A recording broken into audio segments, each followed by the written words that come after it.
Magandang araw mga boss. For today's video, nag-unboxing ako ng sprocket at kadena na in-order ko sa Shopee. Mag-upgrade kasi ako ng speed from 7 to 9 speed. Nag-order din pala ako ng stand kasi nawala yung dati mga boss.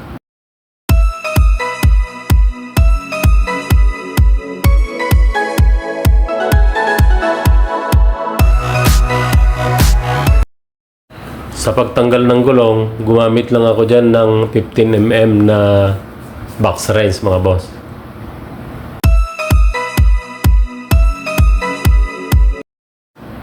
Sa pagtanggal ng sprocket mga boss, kailangan munang alisin yung ehe. Pero bago matanggal yung ehe, kailangan munang alisin yung lock nut kasama nung spacer mga boss. Kasunod nito, luluwagan yung ehe dahil maiiwan yung kono sa bandang sprocket mga boss. Maliit kasi yung butas ng sprocket mga boss, kaya hindi pwedeng ilabas yung kono. Kaya ang pinakahuli na ilalabas ay yung kono mga boss. Nilinis ko rin yung mga bulitas at para mapalitan ko ng bagong grasa mga boss. Ayan, at kumuha ako ng lalagyan ng bulitas para safe mga boss. Baka gumulong ay mawala pa. Sa pagtanggal nitong sprocket, gumamit ako dyan ng cog remover. At pinihit ko ng adjustable wrench mga boss. Ang paluwag niya ay counterclockwise mga boss.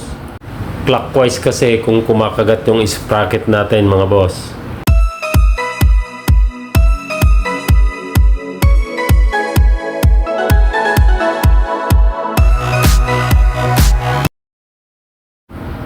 Bago natin ikabit yung sprocket mga boss, kailangan muna nating ilagay yung bearing. Dito ay pinahiran ko muna ng grasa para mailagay natin yung mga bulitas. Buhos kasi ito mga boss, wala siyang corona, kaya kailangan muna nating lagyan ng grasa. Pag nailagay na yung kono, saka natin isunod yung sprocket. Ayan mga boss, kasi hindi natin pwedeng ilagay yung sprocket bago yung kono dahil mas maliit ang butas nitong sprocket mga boss. Bago ko lagyan ng grasa itong kabilang cap bearing mga boss, ilinis ko muna. Ayan, at nilagyan ko na ng grasa mga boss. Kasunod dito ay yung bulitas.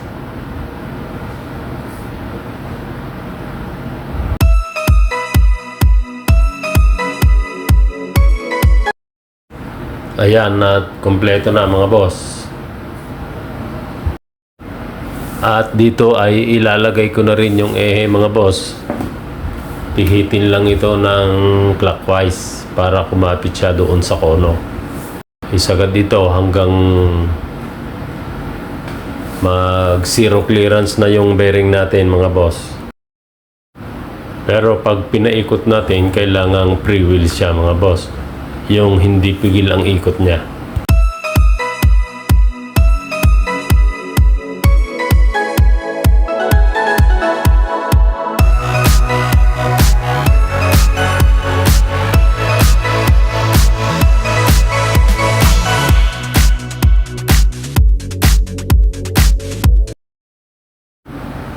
Ayan, at inilagay ko na rin yung spacer at saka yung lock nut mga boss. Ayan, at ready na siyang isalpak mga boss.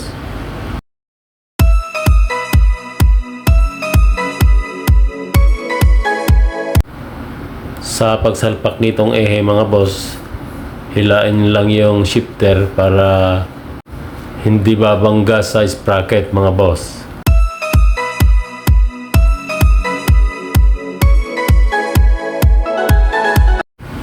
Bago ilagay yung nut, kailangan mo nang ilagay yung pinaka-guard nitong shifter mga boss. At dito, hinigpitan ko na rin yung kabilang nut mga boss. Sa paghigpit ng nut, kailangan tignan kung nakasentro na yung gulong doon sa batalya.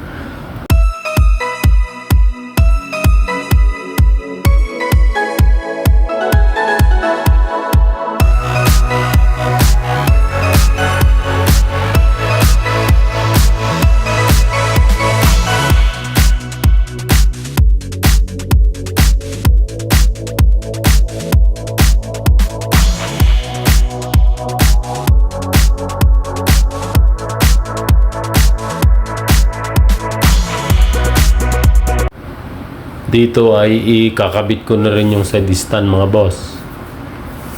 Ang bolt niya ay Allen wrench ang paghigpit.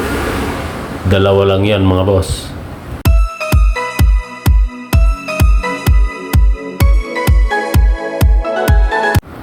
Dahil walang lock itong kadena, gamitan ko na lang ng pako at saka martilyo mga boss.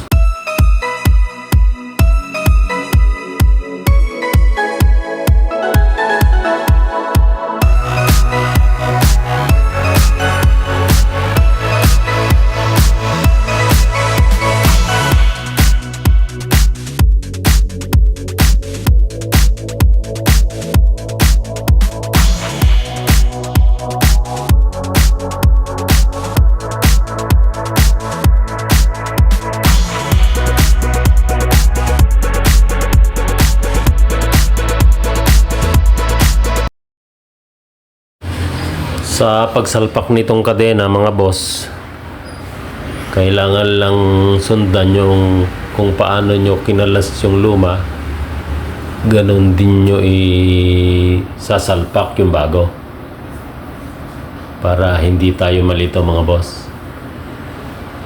Itong bagong kadena, meron siyang sariling lock mga boss, kaya lang ito 2 piraso siya, slotted yung butas niya.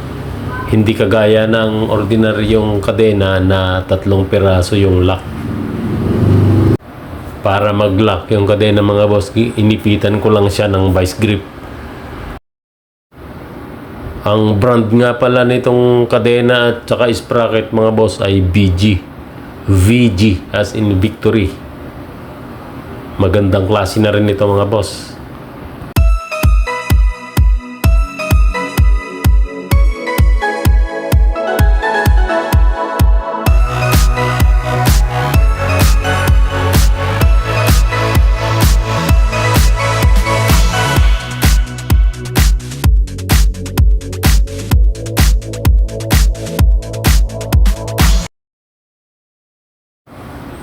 Dito ay may naging problema mga boss kasi hindi ako nagpalit ng shifter. Hindi naka-align yung idler sprocket sa kadena mga boss. Kumakalas yung kadena sa idler sprocket mga boss.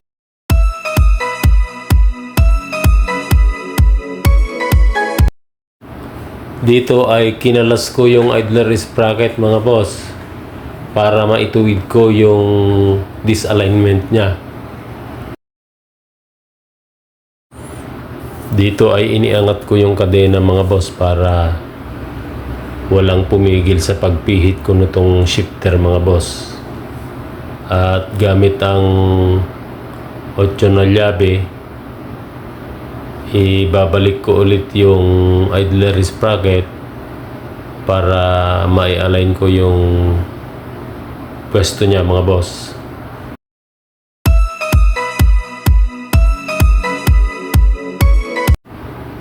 Ayan, at kinalas ko ulit mga boss para ibalik na yung kadena at para masubukan na kung okay na siya.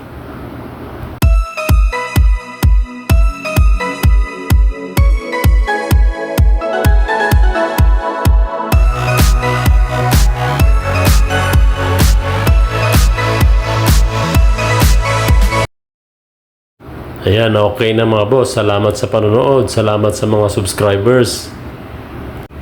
At sa mga magsusubscribe pa mga boss.